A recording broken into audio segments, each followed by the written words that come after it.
record on Gerald Ford continues now with the President's final State of the Union address delivered January 12, 1977. It comes to us courtesy of the Gerald R. Ford Library and lasts about 50 minutes.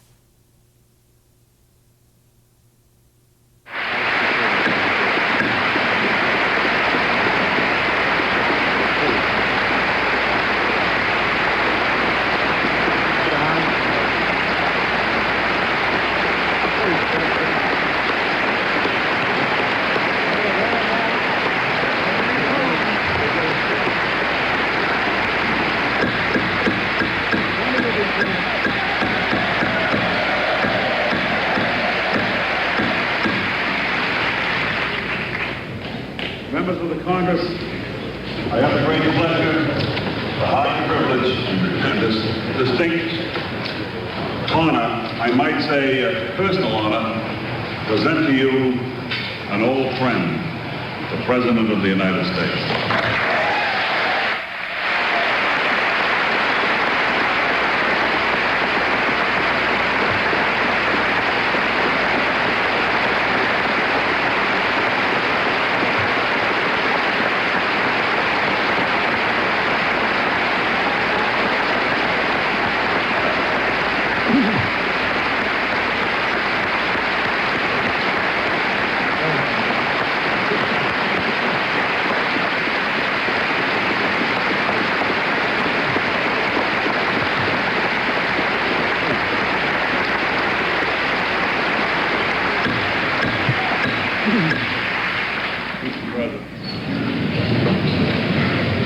Mr. Speaker, Mr. Vice President, members of the 95th Congress, and distinguished guests, in accordance with the Constitution, I come before you once again to report on the State of the Union. This report will be my last, maybe.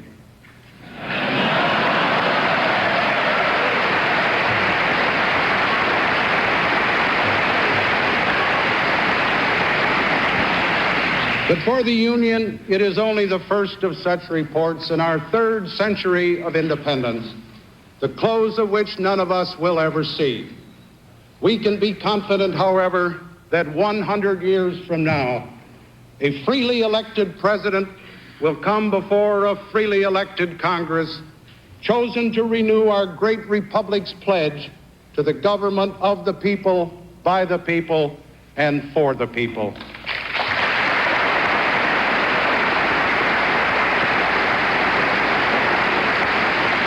For my part, I pray the third century we are beginning will bring to all Americans, our children and their children's children, a greater measure of individual equality, opportunity, and justice, a greater abundance of spiritual and material blessings, and a higher quality of life, liberty, and the pursuit of happiness.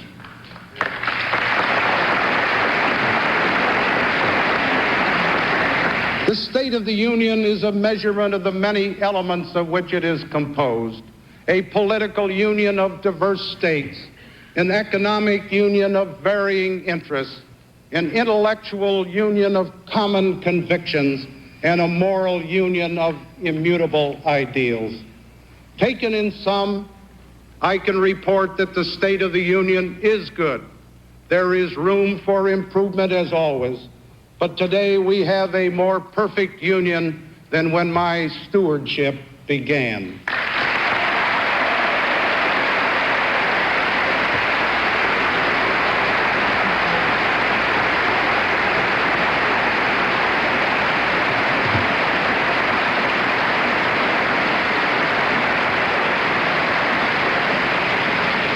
As a people, we discovered that our bicentennial was much more than a celebration of the past. It became a joyous reaffirmation of all that it means to be Americans, a confirmation before all the world of the vitality and durability of our free institutions. I am proud to have been privileged to preside over the affairs of our federal government during these eventful years, when we proved, as I said in my first words upon assuming office, that our Constitution works. Our great republic is a government of laws and not of men. Here, the people rule.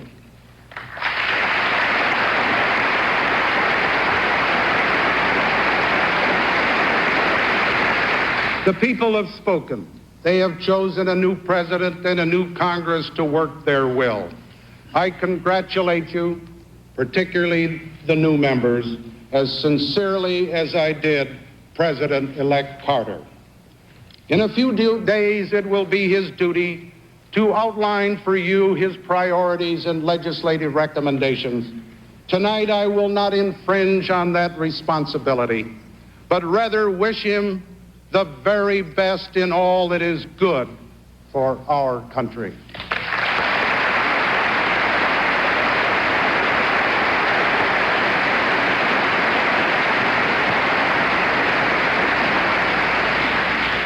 During the period of my own service in this Capitol and in the White House, I can recall many orderly transitions of governmental responsibility, of problems as well as of position, of burdens as well as of power. The genius of the American system is that we do this so naturally and so normally. There are no soldiers marching in the street except in the inaugural parade. No public demonstrations except for some of the dancers at the inaugural ball. The opposition party doesn't go underground, but goes on functioning vigorously in the Congress and in the country. And our vigilant press goes right on probing and publishing our faults and our follies, confirming the wisdom of the framers of the First Amendment.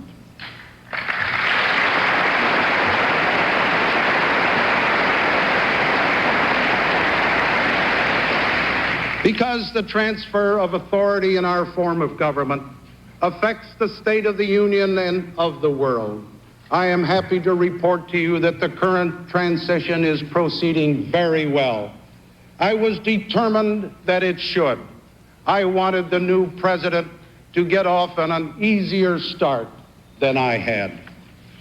When I became president on August 9, 1974, our nation was deeply divided and tormented.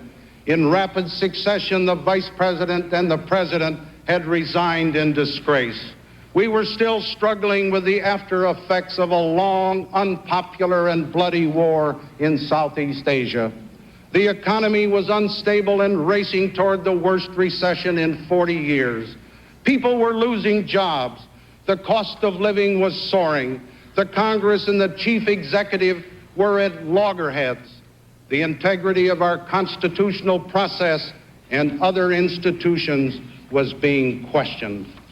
For more than 15 years, domestic spending had soared as federal programs multiplied and the expense escalated annually. During the same period, our national security needs were steadily shortchanged. In the grave situation which prevailed in August 1974, our will to maintain our international leadership was in doubt. I asked for your prayers and went to work. In January 1975, I reported to the Congress that the State of the Union was not good. I proposed urgent action to improve the economy and to achieve energy independence in 10 years. I reassured America's allies and sought to reduce the danger of confrontation with potential adversaries. I pledged a new direction for America. 1975 was a year of difficult decisions, but Americans responded with realism, common sense, and self-discipline. By January 1976, we were headed in a new direction, which I hold to be the right direction for a free society. It was guided by the belief that successful problem solving requires more than federal action alone, that it involves a full partnership among all branches and all levels of government, and public policies which nurture and promote the creative energies of private enterprises, institutions, and individual citizens. A year ago, I reported that the State of the Union was better, in many ways a lot better, but still not good enough. Common sense told me to stick to the steady course we were on, to continue to restrain the inflationary growth of government, to reduce taxes as well as spending, to return local decisions to local officials, to provide for long-range sufficiency in energy and national security needs. I resisted the immense pressures of an election year to open the floodgates of federal money and the temptation to promise more than I could deliver.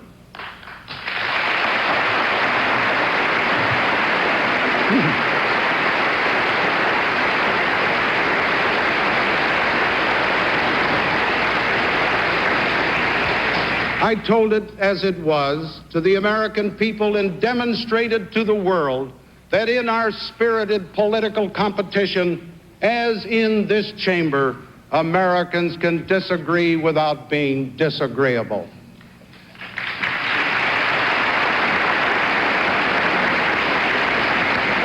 Now, after 30 months as your president, I can say that while we still have a way to go, I am proud of the long way we have come together.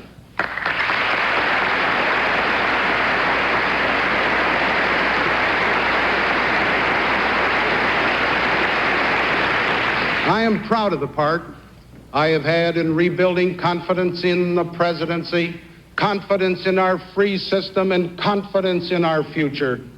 Once again, Americans believe in themselves, in their leaders, and in the promise that tomorrow holds for their children.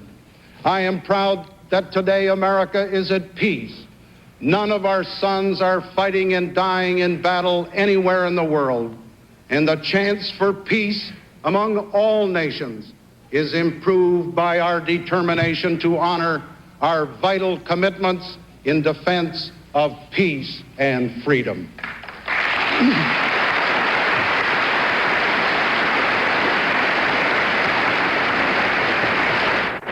I am proud that the United States has strong defenses, strong alliances, and a sound and courageous foreign policy. Our alliances with major partners, the great industrial democracies of Western Europe, Japan, and Canada, have never been more solid. Consultations on mutual security, defense, and East-West relations have grown closer. Collaboration has branched out into new fields, such as energy, economic policy, and relations with the third world. We have used many avenues for cooperation, including summit meetings held among major allied countries. The friendship of the democracies is deeper, warmer, and more effective than at any time in 30 years. We are maintaining stability in the strategic nuclear balance and pushing back the specter of nuclear war. A decisive step forward was taken in the Vladivostok Accord, which I negotiated with General Secretary Brezhnev. Joint recognition that an equal ceiling should be placed on the number of strategic weapons on each side. With resolve and wisdom on the part of both nations, a good agreement is well within reach this year.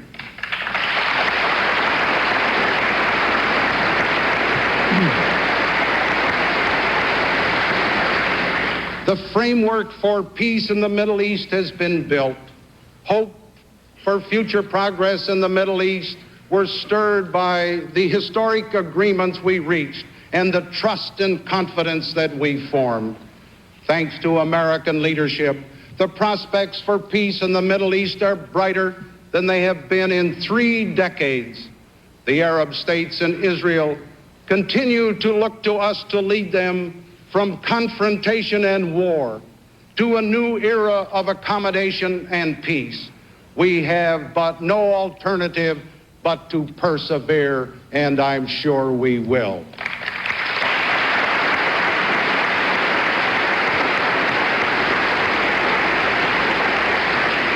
The opportunities for a final settlement are great, and the price of failure is a return to the bloodshed and hatred that for too long have brought tragedy to all of the peoples of this area and repeatedly edged the world to the brink of war. Our relationship with the People's Republic of China is proving its importance and its durability. We are finding more and more common ground between our two countries on basic questions of international affairs.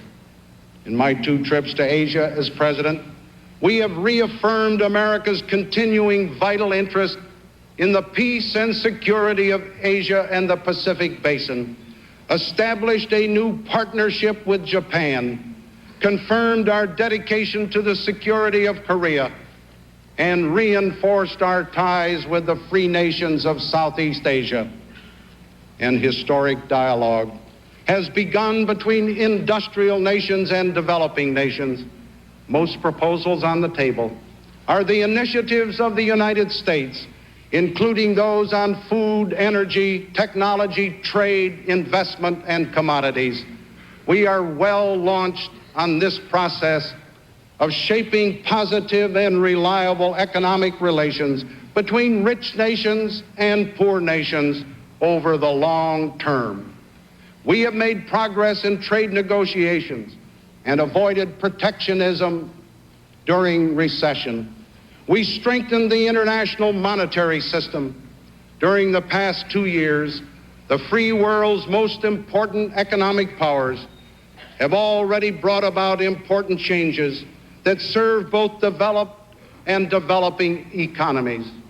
The momentum already achieved must be nurtured and strengthened, for the prosperity of the rich and poor depend upon it. In Latin America, our relations have taken on a new maturity and a sense of common enterprise. In Africa, the quest for peace, racial justice, and economic progress is at a crucial point. The United States, in close cooperation with the United Kingdom, is actively engaged in this historic process. Will change come about by warfare and chaos and foreign intervention? Or will it come about by negotiated and fair solutions, ensuring majority rule, minority rights, and economic advance? America is committed to the side of peace and justice, and to the principle that Africa should shape its own future free of outside intervention.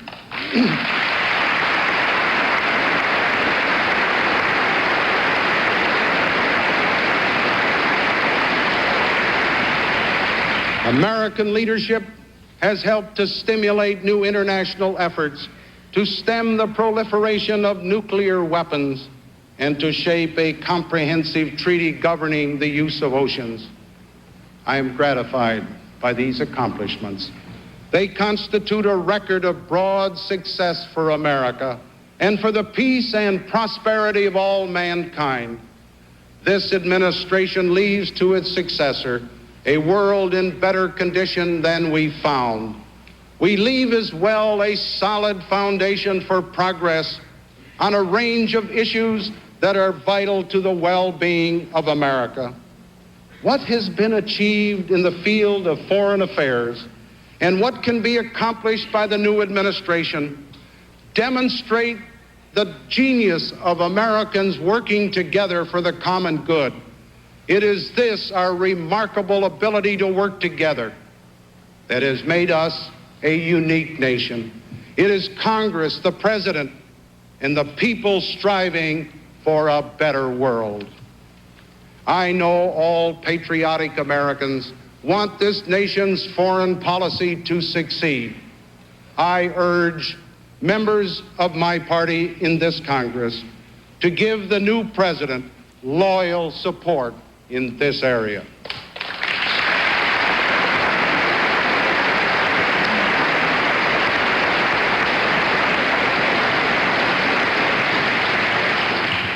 I express the hope that this new Congress will re-examine its constitutional role in international affairs, the exclusive right to declare war, the duty to advise and consent on the part of the Senate, the power of the purse on the part of the House, are ample authority for the legislative branch and should be jealously guarded.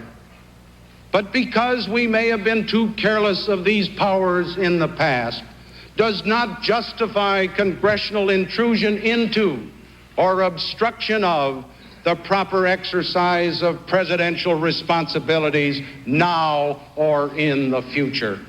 There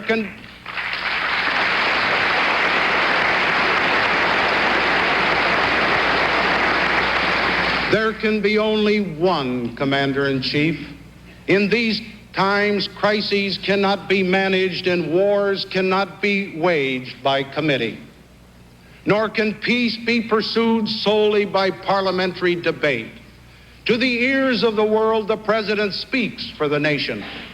While he is, of course, ultimately accountable to the Congress, the courts, and the people, he and his emissaries must not be handicapped in advance in their relations with foreign governments, as has sometimes happened in the past.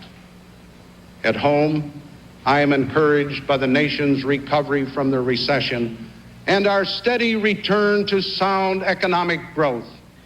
It is now continuing after the recent period of uncertainty, which is part of the price we pay for free elections. Our most pressing need today and the future is more jobs, productive, permanent jobs created by a thriving economy. We must revise our tax system, both to ease the burden of heavy taxation and to encourage the investment necessary for the creation of productive jobs for all Americans who want to work. Earlier this month, I proposed a permanent income tax reduction of $10 billion below current levels, including raising the personal exemption from $750 to $1,000.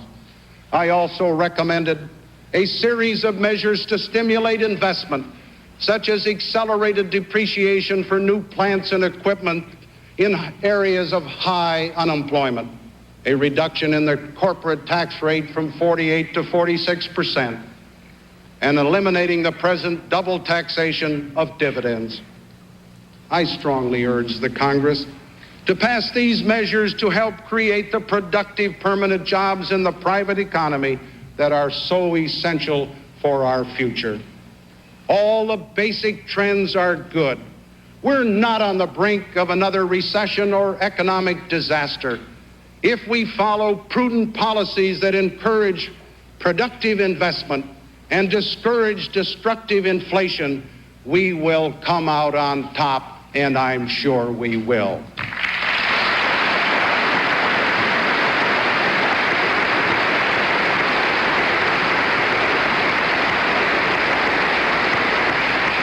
We have successfully cut inflation by more than half. When I took office, the consumer price index was rising at 12.2% a year. During 1976, the rate of inflation was 5%. We have created more jobs, over 4 million more jobs today than the spring of 1975. Throughout this nation today, we have over 88 million people in useful, productive jobs, more than in any other time in our nation's history. But there are still too many Americans unemployed. This is the greatest regret that I have as I leave office. We brought about with the Congress, after much delay, the renewal of the general revenue sharing. We expanded community development and federal manpower programs. We began a significant urban mass transit program. Federal programs today provide more funds for our states and local governments than ever before, $70 billion for the current fiscal year. Through these programs and others that provide aid directly to individuals, we have kept faith with our tradition of compassionate help for those who need it. As we begin our third century, we can be proud of the progress that we have made in meeting human needs for all of our citizens. We've cut the growth of crime by nearly 90%. 2 years ago, crime was increasing at the rate of 18% annually. In the first 3 quarters of 1976, that growth rate had been cut to 2%. But crime and the fear of crime remains one of the most serious problems facing our citizens. We have had some successes, and there have been some disappointments. Bluntly, I must remind you that we have not made satisfactory progress toward achieving energy independence. Energy is absolutely vital to the defense of our country, to the strength of our economy, and to the quality of our lives. 2 years ago, I proposed to the Congress the first comprehensive national energy program, a specific and coordinated set of measures that would end our vulnerability to embargo, blockade, or arbitrary price increases, and would mobilize U.S. technology and resources to supply a significant share of the free world's energy after 1985. Of the major energy proposals I submitted 2 years ago, only half belatedly became law. In 1973, we were dependent upon foreign oil imports for 36% of our needs. Today, we are 40% dependent, and we'll pay out $34 billion for foreign oil this year. Such vulnerability at present or in the future is intolerable and must be ended.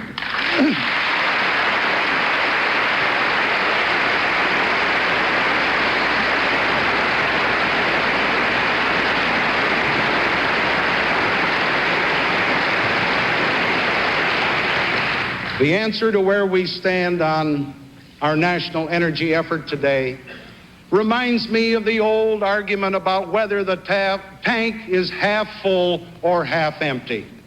The pessimist will say we have half failed to achieve our 10-year energy goals. The optimist will say that we have half succeeded. I'm always an optimist, but we must make up for lost time. We have laid a solid foundation for completing the enormous task which confronts us. I have signed into law 5 major energy bills, which contain significant measures for conservation, resource development, stockpiling, and standby authorities. We have moved forward to develop the naval petroleum reserves, to build a 500 million barrel strategic petroleum stockpile, to phase out unnecessary government allocation and price controls, to develop a lasting relationship with other oil-consuming nations, to improve the efficiency of energy use through conservation in automobiles, buildings, and industry, and to expand research on new technology and renewable resources such as wind power, geothermal, and solar energy. All these actions, significant as they are, for the long term are only the beginning. I recently submitted to the Congress my proposals to reorganize the federal energy structure and the hard choices which remain if we are serious about reducing our dependence upon foreign energy. These include programs to reverse our declining production of natural gas and increase incentives for domestic crude oil production. I propose to minimize environmental uncertainties affecting coal development, expand nuclear power generation, and create an energy independence authority to provide government financial assistance for vital energy programs where private capital is not available. We must explore every reasonable prospect for meeting our energy needs when our current domestic reserves of oil and natural gas begin to dwindle in the next decade. I urgently ask Congress and the new administration to move quickly on these issues. This nation has the resources and the capability to achieve our energy goals if its government has the will to proceed, and I think we do.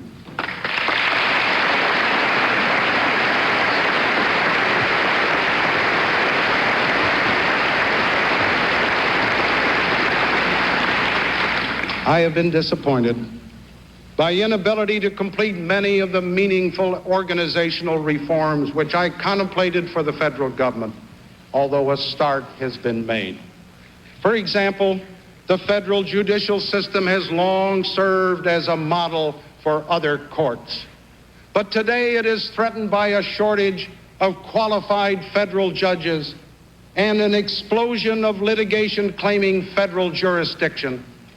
I commend the new administration and the Congress for the recent report and recommendations of the Department of Justice undertaken at my request on the needs of the federal courts. I especially endorse its proposals for a new commission on the judicial appointment process. While the judicial branch of our government may require reinforcement, the budgets and payroll of the other branches remain staggering.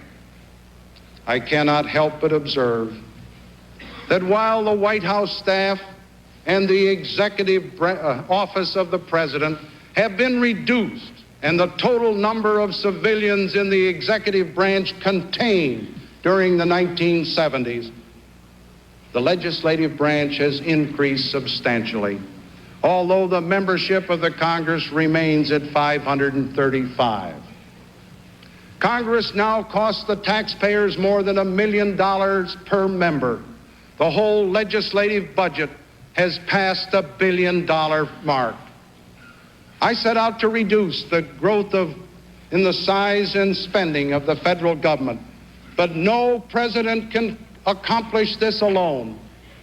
The Congress sidetracked most of my requests for authority to consolidate overlapping programs and agencies, to return more decision-making and responsibility to state and local governments through block grants, instead of rigid categorical programs, and to eliminate unnecessary red tape and outrageously complex regulations. We have made some progress in cutting back the expansion of government and its intrusion into individual lives. But believe me, there is much more to be done, and you and I know it.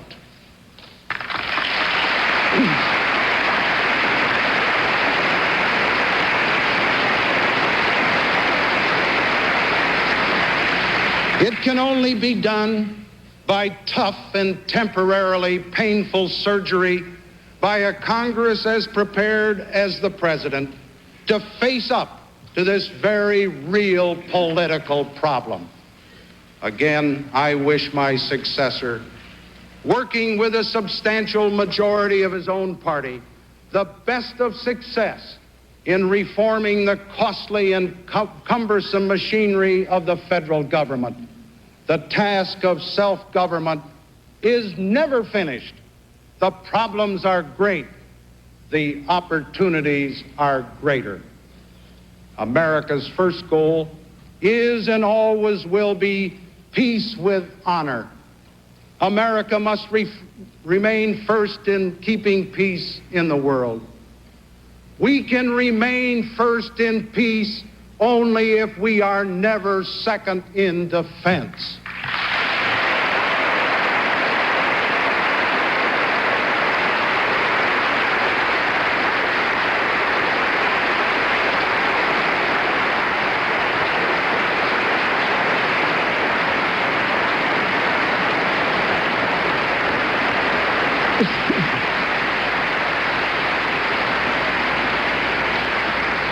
In presenting the State of the Union to the Congress and to the American people, I have a special obligation as Commander-in-Chief to report on our national defense. Our survival as a free and independent people requires, above all, strong military forces that are well-equipped and highly trained to perform their assigned mission. I am particularly gratified to report that over the past 2.5 years, we have been able to reverse the dangerous decline of the previous decade in real resources this country was devoting to national defense. This was an immediate problem I faced in 1974. The evidence was unmistakable that the Soviet Union had been steadily increasing the resources it applied to building its military strength. During this same period, the United States' real defense spending declined. In my 3 budgets, we not only arrested that dangerous decline, but we have established the positive trend which is essential to our ability to contribute to peace and stability in the world.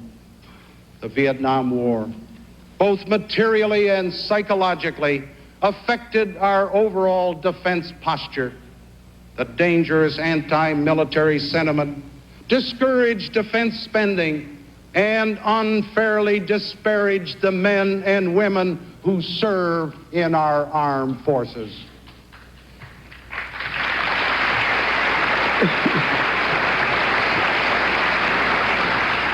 The challenge that now confronts this country is whether we have the national will and determination to continue this essential defense effort over the long term as it must be continued. We can no longer afford to oscillate from year to year in so vital a matter. Indeed, we have a duty to look beyond the immediate question of budgets and to examine the nature of the problem we will face over the next generation.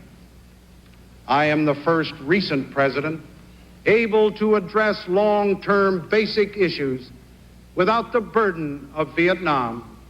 The war in Indochina consumed enormous resources at the very time that the overwhelming strategic superiority we once enjoyed was disappearing. In past years, as a result of decisions by the United States, our strategic forces leveled off, yet the Soviet Union continued a steady, constant buildup of its own forces, committing a high percentage of its national economic effort to defense.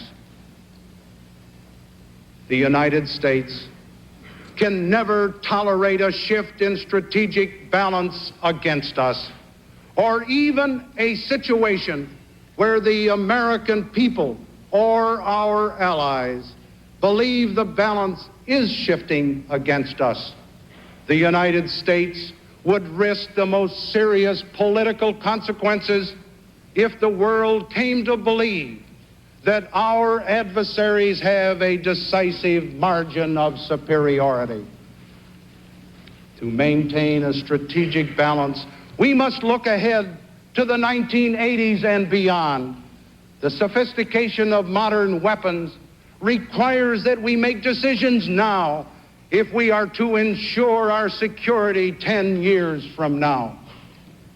Therefore, I have consistently advocated and strongly urged that we pursue 3 critical strategic programs: the Trident missile launching submarine, the B-1 bomber with its superior capability to penetrate modern air defenses, and a more advanced intercontinental ballistic missile that will be better able to survive nuclear attack and deliver a devastating retaliatory strike.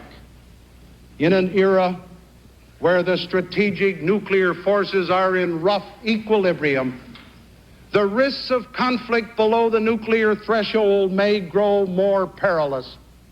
A major long-term objective, therefore, is to maintain capabilities to deal with and thereby deter conventional challenges and crises, particularly in Europe. We cannot rely solely on strategic forces to guarantee our security or to deter all types of aggression. We must have superior naval and marine forces to maintain freedom of the seas, strong multi-purpose tactical air forces, and mobile modern ground forces. Accordingly, I have directed a long-term effort to improve our worldwide capabilities to deal with regional crises. I have submitted a 5-year naval building program indispensable to the nation's maritime strategy. Because the security of Europe and the integrity of NATO remain the cornerstone of American defense policy, I have initiated a special long-term program to ensure the capacity of the alliance to deter or defeat aggression in Europe. As I leave office, I can report that our national defense is effectively deterring conflict today. Our armed forces are capable of carrying out the variety of missions assigned to them. Programs are underway which will assure we can deter war in the years ahead. But I also must warn that it will require a sustained effort over a period of years to maintain these capabilities. We must have the wisdom, the stamina, and the courage to prepare today for the perils of tomorrow, and I believe we will.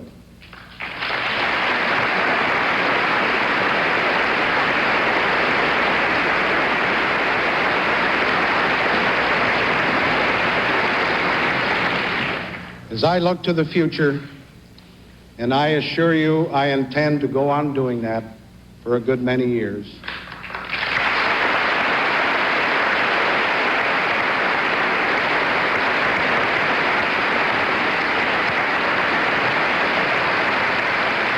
I can say with confidence that the State of the Union is good, but we must go on making it better and better.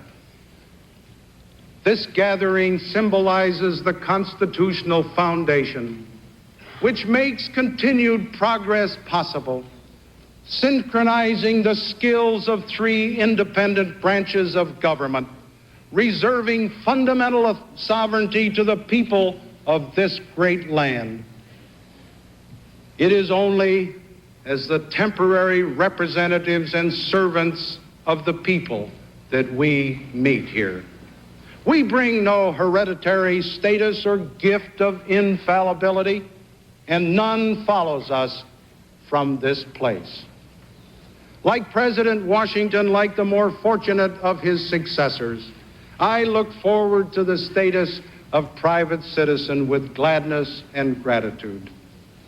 To me, being a citizen of the United States of America is the greatest honor and privilege in this world.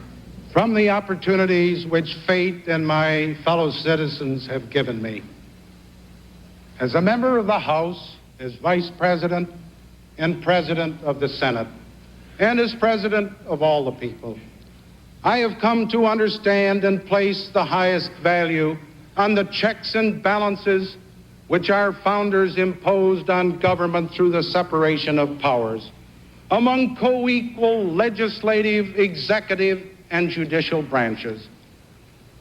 This often results in difficulty and delay, as I well know. But it also places supreme authority under God, beyond any one person, any one branch, any majority, great or small, or any one party. The Constitution is the bedrock of all our freedoms. Guard and cherish it. Keep honor and order in your own house, and the republic will endure. It is not easy to end these remarks. In this chamber, along with some of you, I have experienced many of the highlights of my life. It was here that I stood 28 years ago with my freshman colleagues as Speaker Sam Rayburn administered the oath. I see some of you now: Charlie Bennett, Dick Bowling, Carl Perkins, Pete Rodino, Harley Staggers, Tom Steed, Sid Yates, Clem Zablocki, and I remember those who have gone to their rest. It was here we waged many, many a lively battle. Won some, lost some, but always remaining friends. It was here, surrounded by such friends, that the distinguished Chief Justice swore me in as Vice President on December 6, 1973. It was here I returned 8 months later as your president to ask not for a honeymoon, but for a good marriage. I will always treasure those memories and your many, many kindnesses. I thank you for them all. My fellow Americans, I once asked you for your prayers, and now I give you mine. May God guide this wonderful country, its people, and those they have chosen to lead them. May our third century be illuminated by liberty and blessed with brotherhood, so that we, in all who come after us, may be the humble servants of thy peace. Amen. Good night. God bless you.